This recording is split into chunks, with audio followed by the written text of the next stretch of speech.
کفر کسی کا سکا نہیں ہے۔ ہم نے لاپرواہی برتی، ہم ان لوگوں کی مدد کرنے کی بجائے ہم نے حوصلہ شکنی کی اور ان قوتوں کے علاقار بنے جو ان کو مار رہی ہیں۔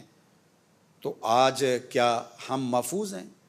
آج ہماری ہمسائیگی کے اندر انڈیا کو ہمارے خلاف کھڑا کر دیا گیا ہے۔ ایک جھوٹا مکر فریب پر مشتمل ایک ڈرامہ رچایا گیا ہے۔ معاہدہ سندھ طاس معطل کرنا تھا اور پاکستان کے خلاف کھڑا کرنا تھا۔ کچھ لوگ کہہ رہے ہیں جی پاکستان چونکہ جانے لگا تھا غزہ، یہ بھی ایک فضول بات ہے۔ کب ان کے اندر جان ہے کہ انہوں نے ایسا کوئی فیصلہ کیا تھا؟ یہ نہیں کہ ہم کچھ کرنے لگیں گے تو وہ ہمیں پکڑیں گے، ہم کچھ بھی نہ کریں وہ ہمیں جینے کا بھی حق نہیں دیتے۔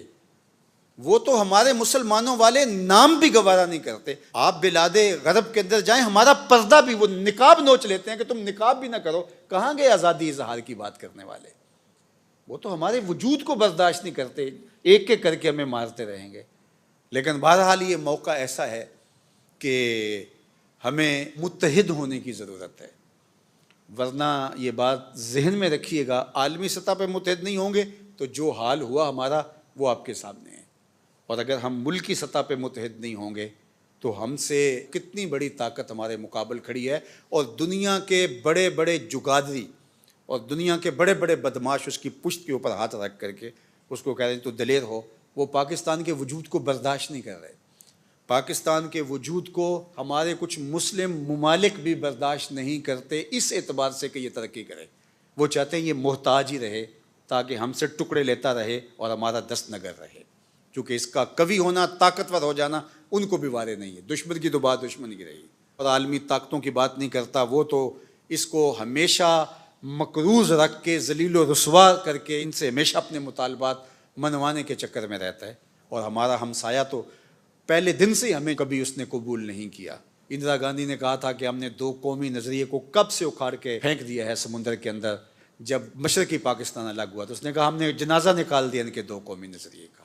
اب یہ بچا کھچا پاکستان، اس کے بھی وہ ٹکڑے بکھرے کرنا چاہتے ہیں، اور پاکستان کے وجود کو پوری دنیا کی کوئی طاقت قبول کرنا نہیں چاہتی۔ اندر سے بھی جوکیں لگی ہیں، نوچ رہی ہیں اس کو۔ پاکستان کے ساتھ جو کچھ ہوا ہے، آپ حیرت زدہ ہو جائے، اتنے جھٹکے دنیا کا کوئی ملک سہ ہی نہیں سکتا، اس کے باوجود بھی یہ اپنے پاؤں پہ کھڑا ہے، تو یہ کسی کی نگاہ کا کمال ہے۔ فانوس بن کے جس کی حفاظت ہوا کرے، وہ شمع کیا بجھے جسے روشن خدا کرے۔